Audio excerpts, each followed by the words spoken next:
தள்ளி போட உட்கார மாதிரி ஒரு வண்டி இதாட்டா எங்கே நிப்பாட்டிக்கிறான். இப்போ பெரிய வண்டி வந்தால் எப்படி பண்ணுவான்? சின்ன வண்டி ஒரு பக்கம் போகணும். 250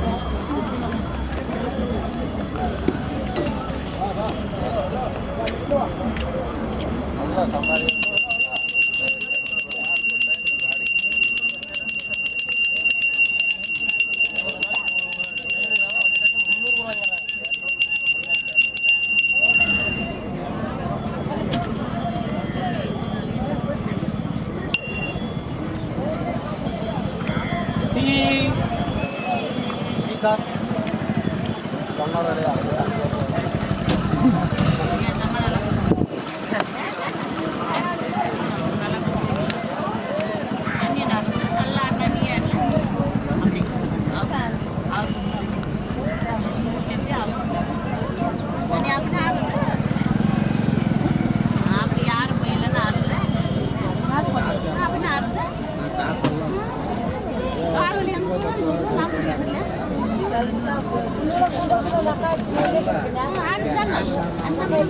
Ada